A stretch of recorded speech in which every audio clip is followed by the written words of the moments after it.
Hi folks, Carl Schuckert here with FinalExpenseProgram.com, your leading authority for final expense sales education.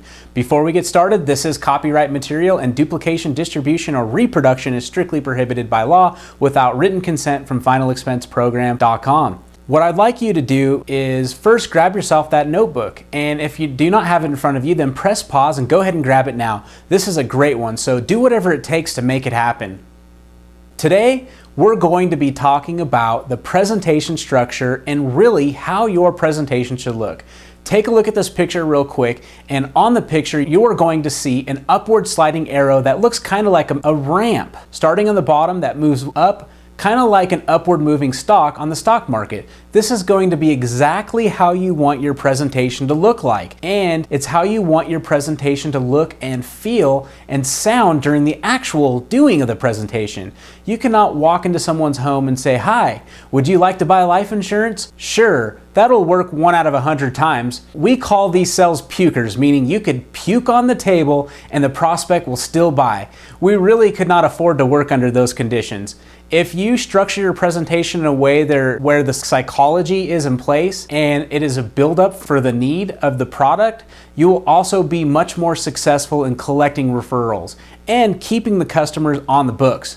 Doing this will give you much higher rate of success. Remember, you are offering an intangible product that everyone needs. It can be hard for people to buy something that they cannot see, hear, or touch. I'm going to do something a little bit different today just to change up my teaching style. After or during this episode, let me know what you think. Plus, it shows me that you get it and you're ready to take it to the next level. So let's get started.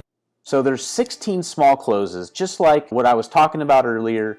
It is an upward moving ramp to the sale. So the first thing is setting the appointment. It starts with that, then getting in the door, then the warm-up, why I'm here, giving away the free stuff, collecting referrals, creating the problems, giving solutions, ask the medical questions, review the benefit, build a package, option close, overcoming resistance, fill out the paperwork, get the check, and cement the sale. So like you see, there's an upward movement in the presentation, and it's just a build-up. You know, people need to get to know, like, and trust you. And again, too, goes off of having a script. Most scripts are built like a ramp, and that's really to get people to know, like, and trust you, because they won't do business with you until they've gotten to know you better and they trust you. You're not going to buy something from somebody you just met or you don't trust, but maybe if you just met them and you were inquiring about something, and then they're really good at what they do and they're professional about what they do and they hold themselves in that professional manner, you're going to want to buy from them. You're definitely not going to want to buy from someone that's sloppy all over the place and really has no idea what they're doing, or it appears like they don't. Maybe they do, but it's just the way that they hold themselves. So keep that in mind as we go through this. So I'm just going to go through each one of these. So the first one is setting the appointment. After you set the appointment, regardless of how you set it, either from a door knock, on the same day, or over the phone, as a follow-up. This is where your actual presentation starts. Our business is a contact sport. The more you touch someone, whether by mail, phone, or in person, the more comfortable the prospect will get when it comes time to making a decision.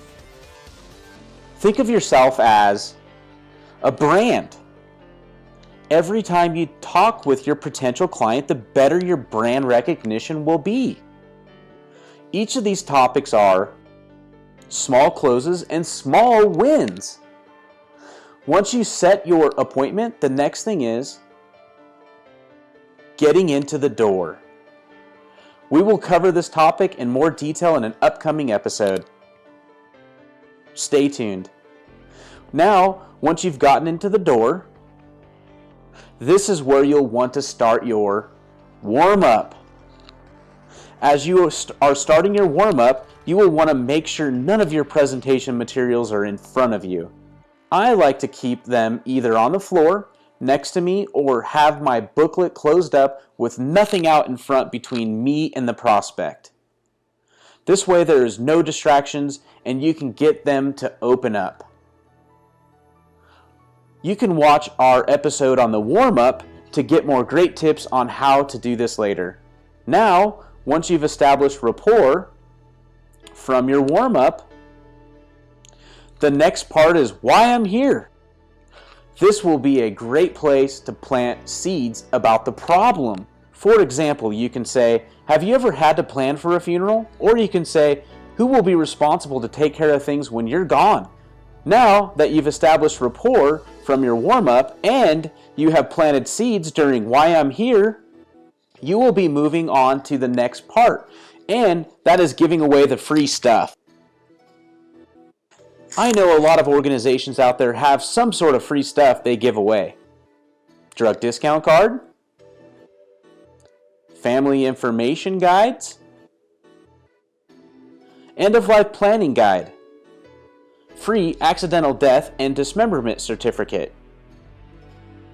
You may even have something else you can give that away for free, maybe a discount card or a certificate of some sort. The idea here is you need to have something valuable for your clients, and when you're giving it away, you need to make sure that you're creating high value with the free gifts. By the way, never call this free stuff to your clients. Make sure you use the words no cost benefits. People always feel like there's a catch when something is free. Next is collecting referrals. Referrals are the lifeblood to your success in your sales career. It is so vitally important that you collect referrals and you understand how to work them. We will teach you how to collect them in an upcoming episode. Plus, if you want to learn how to work referrals correctly, we'll go over that in a different optional membership episode in our next level membership. It is very important that you collect referrals at this point of your presentation. And you ask why? Because you've just given away the no-cost stuff with high value while it's fresh in their mind. It'll be much easier and more effective to do so right away rather than at the end of the presentation when you have forgotten to even ask.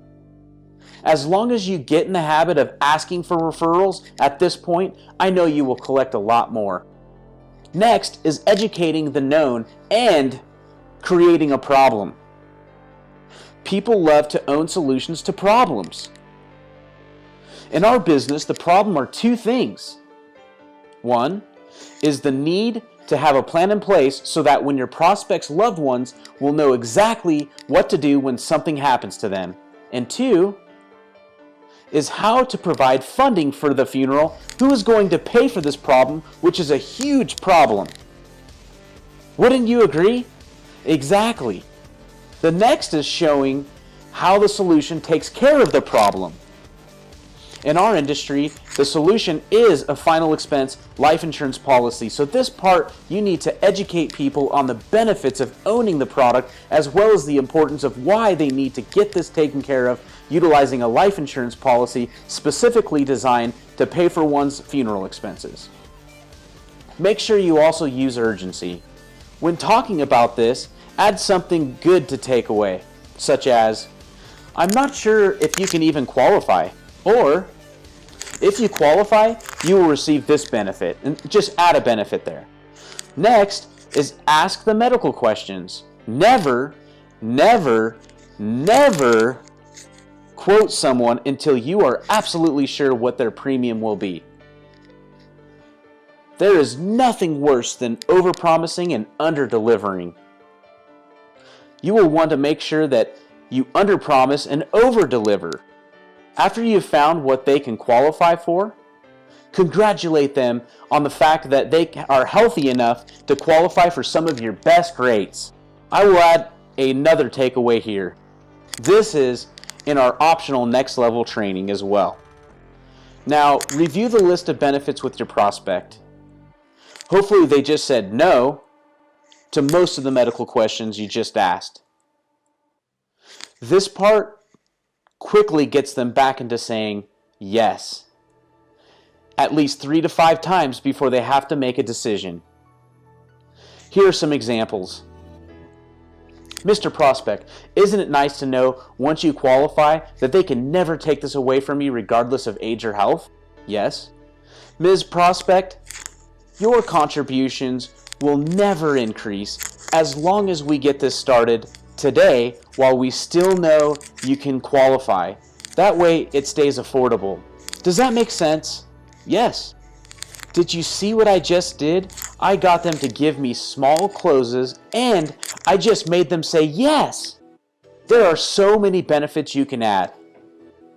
You will just need to keep control by asking these loaded questions at the end of the benefit statement.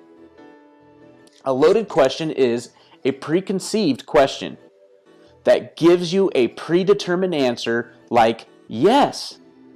Build packages based on their affordability. We will talk about that in our next level training program. Next is option close.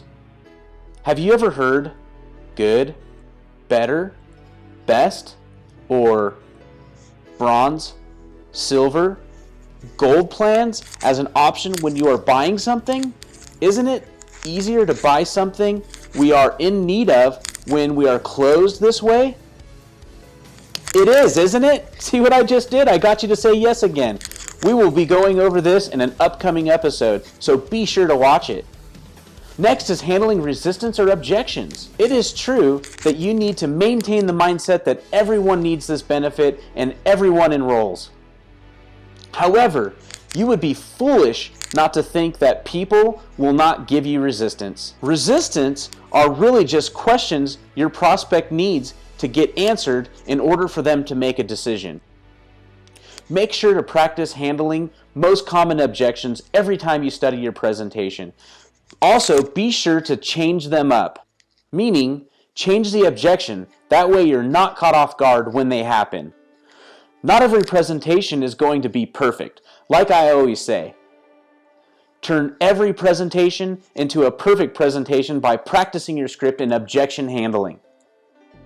We will offer a next level course in our next level membership training. Next is filling out the paperwork and asking for the check.